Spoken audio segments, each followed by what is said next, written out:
When it comes to quality of life updates, they're usually few and far between, but the version 4 update as a whole has given us a lot more quality of life updates more regularly than any other version so far, and I hope they keep improving the game in this steady manner. Now, since there is room for improvement, here's some things I believe will make the game better. First of all, Spiral Abyss optimization. There are not many things in Genshin I would call clunky, but the Spiral Abyss is most definitely clunky. Not only has it not received any meaningful updates since its release, the optimization is also not the best. For example, not being able to claim rewards. We should be able to claim the rewards in the Abyss without having to leave first. Just adding a claim button after you finish a floor would fix this issue. It's a small thing, but it's usually the small things that matter most, especially when it comes to gameplay. They have been doing a good job when it comes to optimizing domains. They even improved the trial domain so you don't have to go back every time you want to try out another character after finishing one. So hopefully they fix the Abyss too, since it's technically just another domain.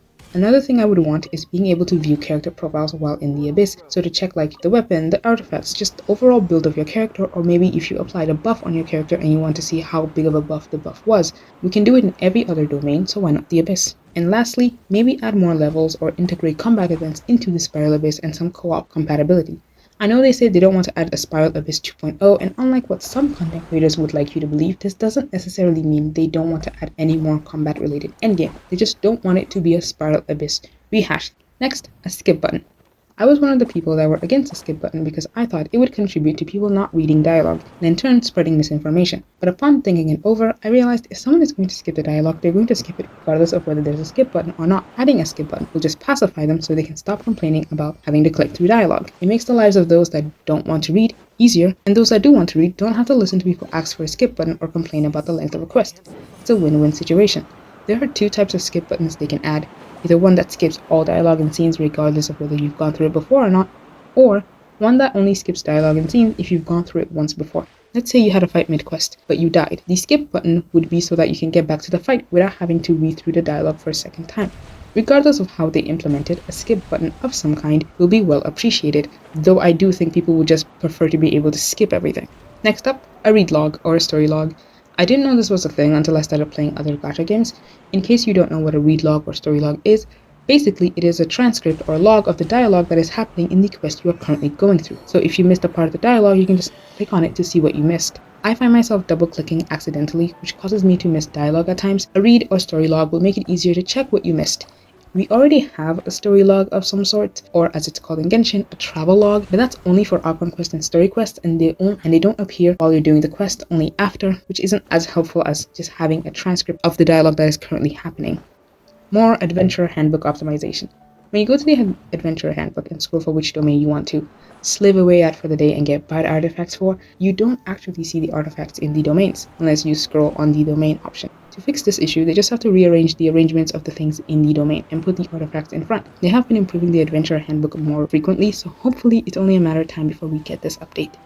Increasing the condensed resin cap, not increasing the resin itself, just increasing the amount of condensed resin we can make. They can increase it to like 15 or 20. That gives you about 4 to 5 days that you don't have to use up your resin and can instead turn them into condensed resin if you don't feel like playing that day, but you also don't want your resin to go to waste. It makes it easier to stock up on resin for when you want to farm a domain multiple times without having to go back to the crafting table every 4 to 5 runs.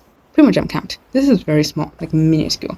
But you know how when you click on an item and it shows you how much of it you have in your inventory? Primogems don't do that for some reason. I don't know why, and I think it's the only item in game that doesn't show you how much of it you have until you open your bag or check from the wish menu, which is such a weird thing to miss. The fates tell you how much you have, but the Primogems don't. And I didn't even notice until I was farming for Primogems and I constantly had to check how much I had, and I noticed, oh, it doesn't tell you how much you have unless you check the bag or the wish menu, which is so weird. Element switch. The Traveler can control multiple elements at once, right?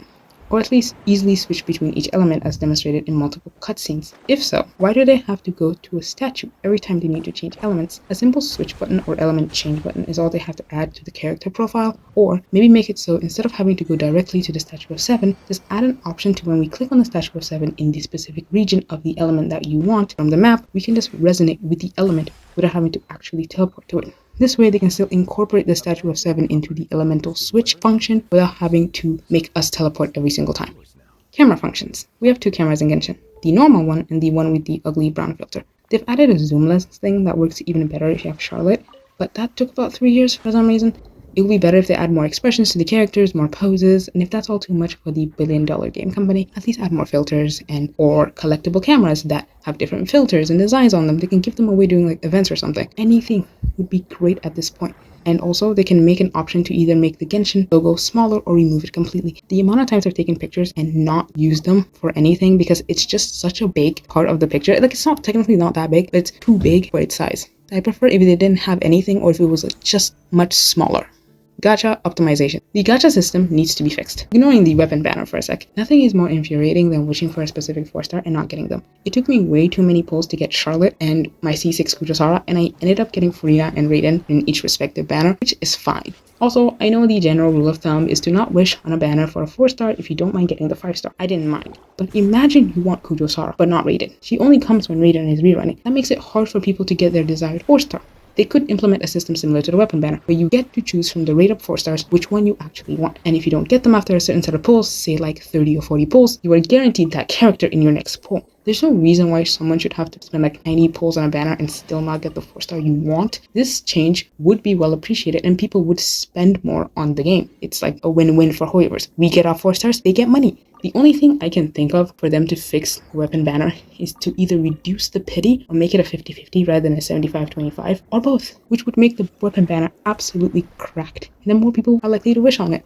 Story timeline tree. We have many Archon quests and story quests over the years, and we're only going to get more and more as the years go by. It gets harder to remember everything that happens in all of them, when they took place, who were the characters involved. So a timeline tree, like the one we have for Hangout quests, could really be helpful and in helping people review stories they've done. They could also incorporate world quests, but not all of them. Only the really long ones that talk about like world building and stuff, like the Sakura Cleansing Tree, the Melusine one, the Narcissan Christ, the Pari one, the Lilupar one, the Arana, those ones, those really long ones in each region. They can incorporate those into the story timeline too, since they are a very integral part of the actual story. They could also incorporate event quests that had really heavy lore in them, like the Scaramouche one, the two Albedo ones, the Hexen Circle, and many more lore ones we've had over the years. This could be a way for them to give us back those event stories without having to give us back the full event. I'm hoping in the future they reincorporate those older quests into it so people can do the quest, maybe even get the weapons. Last but not least, artifact loadouts. They kind of butchered the artifact loadout, They released a fast equip system rather than actual artifact loadouts. This is something that's in a lot of gacha games, but Genshin's is just a little more customizable than other gacha games. They did rename it configuration rather than loadouts, so I'm hoping this means they realized this isn't what the community was asking for, because when it was revealed in the dev talk, it was called loadouts, but then when it was released in game, it was called configuration. So hopefully they realized, oh, we kind of messed up and had added to the game later on. The equip system is not bad. It's good for what it is, but it's not what we want it to be. You know what I mean? And just in case you didn't know, the community was asking for a way to group specific artifacts together to make a set that you can equip and unequip from characters without having to add or remove each artifact piece one by one. And it will also allow you to have multiple sets for one character. Credit where credit is due. Hoyoverse does seem to be adding more and more stuff to the game to help fix its many issues, so there's that to look forward to. I can't wait to see what else they decide to fix. They're on a good path. All they have to do is either keep it up at this pace or need a quicker pace. Also, certain updates aren't even mentioned properly, so people just don't know it's a thing they fixed. For example, achievement commissions are more likely to show up for you more consecutively now. I didn't know that, though I did notice it, and I just thought I was lucky that I got the same commission multiple times, so I was able to get the achievement really easily. Which, this is a good update. They're not telling the community they fixed it in a way that most people would see it. It's like inside the dev notes and where most people don't read it, so it's like no one actually knows they've done this, even though it's like a really good update. They really need to improve their communication with the community so that we, as the community, are aware that they're working on fixing certain issues in the game. Because if they don't do that, people will just assume the worst of them every time they're not satisfied with something, which will in turn cause negativity and unnecessary drama, like the one we're currently having. Anyways, that is all I have for today. Do you have things you want to be added to Genshin? Comment down below, subscribe, and see you whenever.